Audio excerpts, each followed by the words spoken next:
Casual sex. ఇప్పుడు ప్రతి ఒక్కళ్ళకి చాలా ఈజీ అయిపోయింది. కానీ దానివల్ల ఎంత నష్టపోతున్నారని తెలుసుకోవడానికి వాళ్ళకి చాలా సమయం పడుతుంది. ఎందుకు ఈ జనరేషన్ అన్నది ఇంత ఘోరంగా తయారవుతుంది? నేను మామూలు బైక్ టాక్సీ డ్రైవర్‌నే. కాకపోతే నాకు జరిగిన కొన్ని సంఘటనలు మీకు చెప్దాం అనుకుంటున్నాను.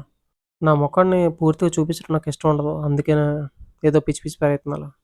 జస్ట్ అడ్జస్ట్ అయిపోండి. సారీ. పాయింట్‌కొస్తే నాకు బ్యాక్ సైడ్ ఒక పర్సన్ కూర్చున్నాడు. ఆ అబ్బాయికి ఒక 24 ఇయర్స్ ఉంటాయి.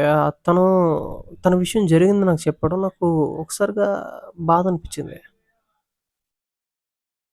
తను ఫ్యూ మంత్స్ బ్యాక్ ఒక అమ్మాయి తనకు పరిచయం అయిందట ఆన్‌లైన్‌లోనే. ఆ అమ్మాయితో తను చాలా క్యాజువల్ డేట్స్‌కి వెళ్ళాడట. అలాగే క్యాజువల్ సెక్స్ కూడా చేశాడట. ఇప్పుడు తను చెప్తుందేంటంటే, ఆ అమ్మాయి ఎక్కువగా మైండ్‌లో ఉండిపోయింది. తను బానే వెళ్ళిపోయింది అని.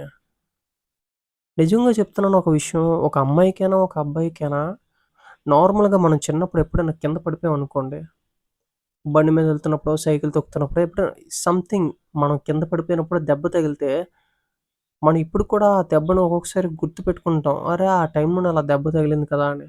అలాంటిది మనకి తెలియలేని మనిషి మనతో పాటు ఒక శరీరం తీసుకుంటున్నాడు, శరీరాన్ని పంచుకుంటున్నాడంటే, ఆ మనిషి ఖచ్చితంగా ఆ గుర్తుల్ని ఖచ్చితంగా మైండ్‌లో పెట్టుకుంటాడు. అది అమ్మాయి గాని, అబ్బాయి గాని ఇద్దరిలో ఎవరైనాన. దానివల్ల ఏమవుతుందంటే మల్టిపుల్ పర్సన్స్ అన్నది వాళ్ళ శరీరాన్ని టచ్ చేస్తున్న పర్సన్స్ వల్ల ఎక్కువ ఆలోచన, ఎక్కువ మైండ్‌లో పడిపోతారు. ఎక్కువ మందిని మైండ్‌లో పెట్టుకుంటారు. దానివల్ల మానసిక దౌర్బల్యం వచ్చేస్తుంది. ఇది నిజం. కావాలంటే గూగుల్‌లో కూడా సెర్చ్ చేయండి. దీనివల్ల ఎంత నష్టపోతారంటే, ఎక్కువ మంది శరీరాలను తీసుకోవడం వల్ల, ఎక్కువ మంది ఆలోచనలు మైండ్‌లో పడిపోతాయి. తర్వాత బెటర్‌మెంట్ ఆప్షన్ కోసం పరిగెడుతూ ఉంటాం. ఇంతకుముందు పర్టిక్యులర్ పర్సన్‌తో నేను సెక్స్ చేశాను కదా! ఆ పర్సన్ కన్నా ఈ పర్సన్ బాగున్నాడా? లేదు లేదు దీనికన్నా నెక్స్ట్ ఇంకో పర్సన్ బాగుంటాడేమో.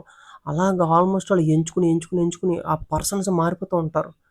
దీనివల్ల ఎన్నో వ్యాధులు కూడా వచ్చేస్తున్నాయి. సో, ఇవన్నీ కరెక్ట్ కాదు.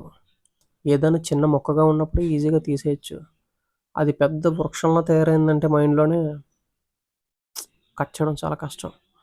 సో, కుదిరినంత వరకు ఏదైనా మొదట్లోనే చాలా జాగ్రత్తగా ఉండాలి. ఇలా క్యాజువల్ సెక్స్ గురించి నేను చెప్పాలనుకున్నదేంటంటే, ఏదైనా నష్టం ఎక్కువుంది. 5, 10 నిమిషాల సుఖం కోసం చూసుకుంటే ఖచ్చితంగా నష్టపోతారు. ఇప్పుడు ఆ కామెంట్‌లలోని 45 మినిట్స్ నేను చేస్తాను అనకండి. దయచేసి అది జోక్ అయిపోయింది. నా ఛానల్ మీరు కొత్తగా చూసినట్టయితే సబ్స్క్రైబ్ చేసుకోండి. లైక్ చేయండి, షేర్ చేయండి. కుదిరితే కామెంట్ ఏదైనా చేయండి పర్లేదు. ఒక నేను చేస్తున్న వీడియోలో అనుకోకుండా మీకు తప్పుగా అనిపిస్తున్న కామెంట్ చేయండి. లేదు అది కరెక్ట్ అయినా ఏదో ఒక చిన్న కామెంట్ అయినా చేయండి. దానివల్ల వీడియో కొంచెం ముందుకు వెళ్తుంది. 10 మంది చూసేలా ఉంటుంది. ఇలాంటి వీడియోలు ఇంకా చాలా వస్తూ ఉంటాయి. Subscribe to my channel single life vlogs.